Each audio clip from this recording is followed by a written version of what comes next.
Daily Bible Reading, Acts chapter 27, verses 1 through 26. Once it had been decided that we should set sail for Italy, they handed Shaul and some other prisoners over to an officer of the emperor's regiment named Julius. We embarked in a ship from Adramyttium, which was about to set sail to the ports along the coast of the province of Asia, and put out to sea, accompanied by Aristarchus, a Macedonian from Thessalonica. The next day we landed at Zidon, and Julius considerately allowed Shaul to go visit his friends and receive what he needed. Putting to sea from there, we sailed close to the sheltered side of Cyprus, because the winds were against us, then across the open sea along the coasts of Cilicia and Pamphylia, and so we reached Myra in Lycia.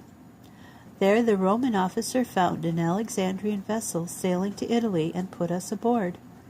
For a number of days we made little headway, and we arrived off Sindus only with difficulty. The wind would not let us continue any farther along the direct route, so we ran down the sheltered side of Crete from Cape Salmon, and, continuing to struggle on, hugging the coast, we reached a place called Pleasant Harbor near the town of Lasea.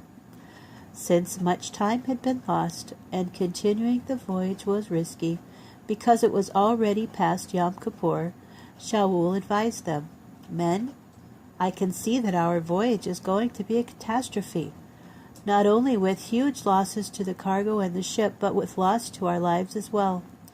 However, the officer paid more attention to the pilot and the ship's owner than to what Shaul said.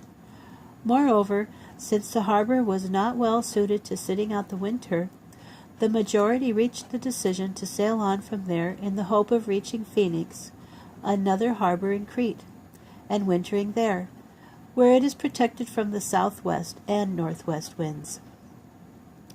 When a gentle southerly breeze began to blow, they thought that they had their goal within grasp, so they raised the anchor and started coasting by Crete close to shore. But before long there struck us from land a full gale from the northeast, the kind they call an Evrykilon.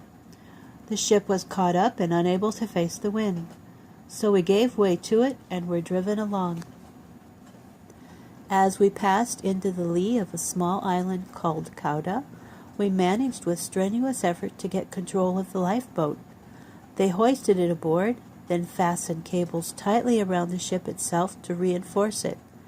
Fearing they might run aground on the Syrtis sandbars, they lowered the masts and sails and thus continued drifting. But because we were fighting such heavy weather, the next day they began to jettison non-essentials, and the third day they threw the ship's sailing equipment overboard with their own hands. For many days neither the sun nor the stars appeared, while the storm continued to rage, until gradually all hope of survival vanished. It was then, when they had gone a long time without eating, that Shaul stood up in front of them and said, "You should have listened to me and not set out from Crete.